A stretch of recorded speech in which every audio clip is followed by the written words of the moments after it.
بسم الله الرحمن الرحيم. درس الوزن للصف الرابع. عايزين نقيس الوزن بقى المرة دي. قسنا الساعة في الفيديو السابق، هنقيس الوزن المرة دي. طيب ازاي نقيس الوزن؟ الوزن هنقسم الأوزان اللي أنا هقيسها إلى 3 أوزان. في أوزان خفيفة، في أوزان ثقيلة، وفي أوزان ثقيلة جدا. أوزان خفيفة زي موزن خاتم أو إسورة ذهبية. أوزان ثقيلة زي موزن خروف أو قطة أو كلب أو أوزن أي شخص عادي. الطن طبعا ده الأوزان الثقيلة جدا زي وزن الفيل ووزن سيارة نقل محملة بأسمنت أو حديد أو رمل أو كده. يبقى دي أوزان ثقيلة بحتاج لها وحدة تناسبها. الوحدات اللي أنا هستخدمها لو كانت الأوزان خفيفة يبقى أنا هستخدم وحدة الجرام، ولو الأوزان بتاعتي أوزان ثقيلة هستخدم وحدة الكيلو جرام، ولو الأوزان بتاعتي أوزان ثقيلة جدا هستخدم وحدة الطن. ايه علاقة الوحدات التلاتة ببعض؟ الطن بيساوي 1000 كيلو جرام، يبقى الطن أكبر حاجة قيمته بتساوي 1000 كيلو جرام. طيب الكيلو جرام بالنسبة للطن بيساوي 1/1000 أو 1/1000، يبقى الطن 1000 كيلو جرام، الكيلو جرام 1/1000 طن أو 1/1000 طن. طيب الكيلو جرام بيساوي 1000 جرام، والجرام بيساوي 1/1000 كيلو جرام أو 1/1000 كيلو جرام. يبقى هما بترتيب كده الطن وبعد كده كيلو جرام وبعد كده أصغر حاجة الجرام. طيب ايه علاقة الطن بالجرام؟ الطن بيساوي مليون جرام، يعني الطن بيساوي 1000 كيلو جرام والكيلو جرام بيساوي 1000 جرام، يبقى الطن بيساوي مليون جرام، والجرام بيساوي 1/1,000,000 طن أو 1/1,000,000. دي علاقة الثلاث وحدات ببعض. السؤال هنا بيقول لي اختر الإجابة الأقرب للصواب. يمكن أن يكون وزن تلميذ الصف الرابع، يبقى لما نيجي نوزن تلميذ كده للصف الرابع وزنه هيبقى 1 طن ولا 30 كيلو جرام ولا 5000 جرام. هو هنا السؤال بيقول لي أوجد أو اختار الإجابة الأقرب للصواب. الأقرب للصواب هنا طبعا مش هتكون 1 طن أبدا ولا 5000 جرام. 5000 جرام يعني 5 كيلو جرام، ده وزن طفل لسه صغير، إنما تلميذ الصف الرابع ممكن يكون 30 كيلو جرام. يمكن أن يكون وزن الدجاجة ربع طن 3 كيلو جرام 10 جرام، يبقى طبعا الإجابة الأقرب هنا هي 3 كيلو جرام. وزن الخاتم هيبقى 5 جرام ولا 5 كيلو جرام ولا 5 طن، يبقى طبعا 5 جرام. وزن الأسمنت اللازم لبناء منزل 20 جرام 20 كيلو جرام 20 طن، يبقى طبعا هقول 20 طن. طيب السؤال اللي بعده أكمل، بيعتمد على التحويلات. القاعدة برضو بنكررها، من الكبير للصغير هضرب، إنما من الصغير للكبير هقسم. طيب هنا كيلو جرام وهنا جرام، يبقى هنا من الكبير للصغير يبقى أنا هضرب. طيب هضرب في كام؟ الكيلو جرام بيساوي 1000 جرام، يبقى أنا هضرب في 1000. لما أضرب في 1000 هاخد العدد المضروب بتاعي 70 وأحط له 3 أصفار على يمين. طيب من طن إلى كيلو جرام برضو من الكبير للصغير، يبقى أنا أضرب في 1000 لأن الطن 1000 كيلو جرام، يبقى 10 في 1000 يبقى 10000. طيب 4750 جرام عايز أحولهم لكيلو جرام. هنا بقى هقسم لأني بحول من الصغير الجرام إلى الكيلو جرام واحدة أكبر منها، يبقى أنا هقسم.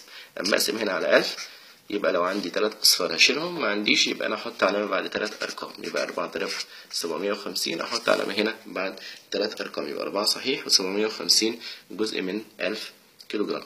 1.5 طن، الطن 1000 كيلو جرام يبقى النص طن 500 كيلو جرام، يبقى 1.5 يساوي 1500 كيلو جرام. طيب 5000 كيلو جرام بيساوي كام طن؟ هنا بقى هقسم على 1000 لأني بحول من الصغير للكبير.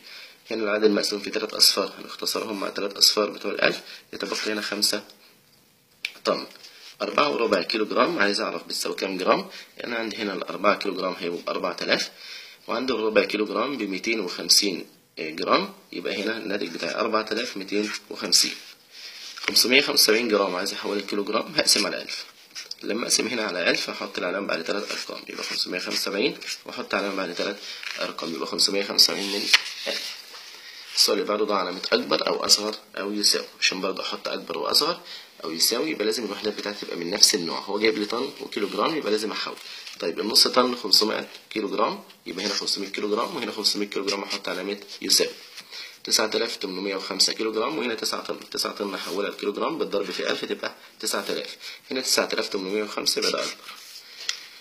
1.25 كيلو جرام وهنا 1250 جرام، 1.25 يبقى الكيلو جرام 1000 جرام والربع كيلو جرام ب250 جرام، يبقى دي 1250. الناحية التانية 1250 يبقى أحط علامة يساوي.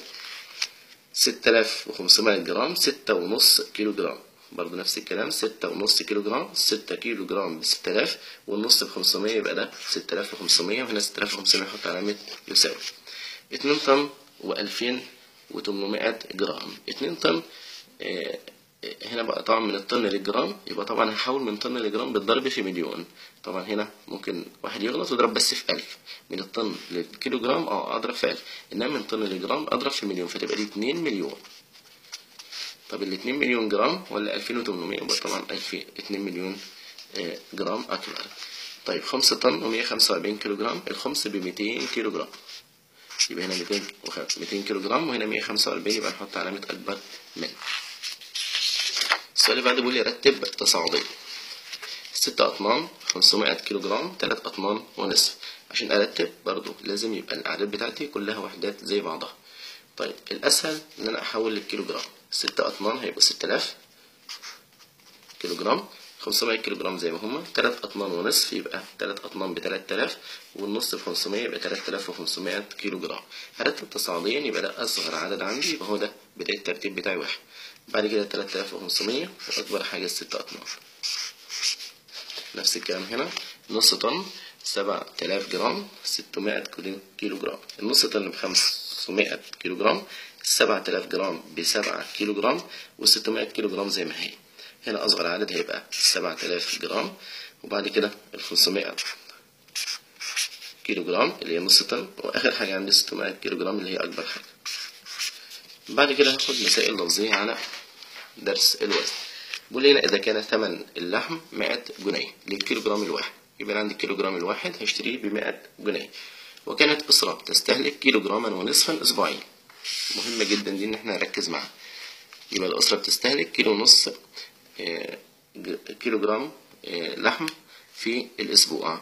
فبقول لي أوجد ما تنفقه الأسرة لشراء ما يلزم من ذلك في خلال شهر. طيب يبقى في الشهر هيشتروا كام كيلو جرام وتمنهم كام؟ طيب هو طبعا الشهر هنعتبره 4 أسابيع، يبقى الشهر فيه 4 أسابيع. طيب كل أسبوع بيشتروا كيلو جرام ونص، يبقى عندي هنا في الأسبوع الأول كيلو جرام ونص، التاني كيلو جرام ونص، التالت كيلو جرام ونص، الرابع كيلو جرام ونص. طبعا كيلو جرام وكيلو جرام يعني 1.5 1.5 ب3 كيلو جرام، يبقى في الأسبوعين 3 كيلو جرام. طب ال4 أسابيع يبقى هنا هيبقوا 3 كيلو جرام و3 كيلو جرام ب6 كيلو جرام. يبقى ما تنفقه الأسرة، ما تنفقه الأسرة لشراء ما يلزمها من اللحم في الأسبوع في الشهر هيساوي 6 كيلو جرام اللي هي بتشتريهم في الشهر، هنضربهم في 100 يبقى الناتج هنا 600 جنيه. المثال اللي بعدها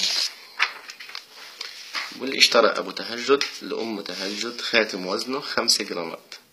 متحكيش طبعا الكلام ده ما حصلش، يعني ممكن إن شاء الله يحصل. يعني احسب ثمن الخاتم إذا كان ثمن الجرام الواحد 600 جنيه.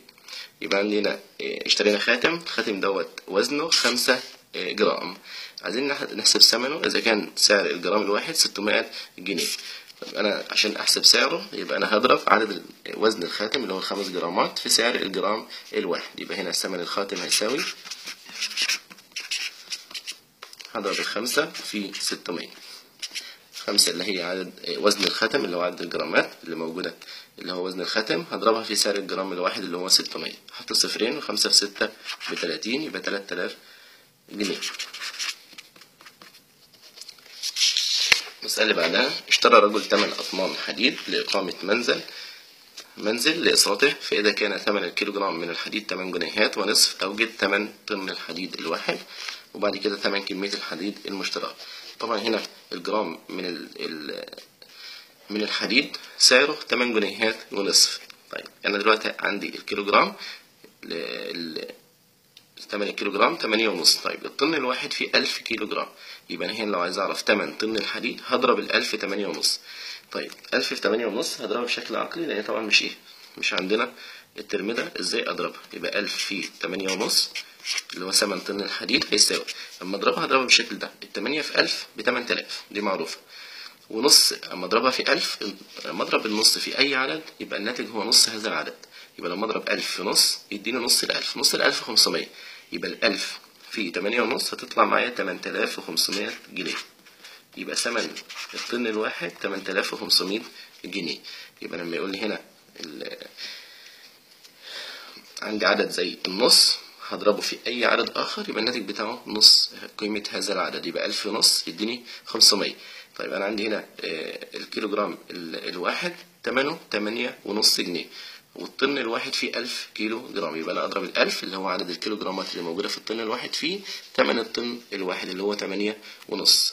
طيب أطلع الناتج 1000 في 8 ب8000، وال1000 في نص بنص ال1000 500، يبقى 8500 جنيه.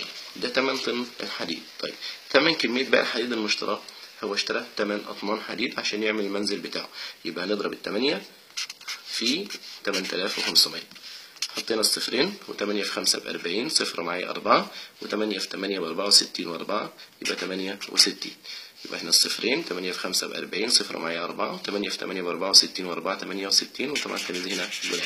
يبقى نشتري الحديد ب 68000 جنيه. وكده انتهى درس الوزن.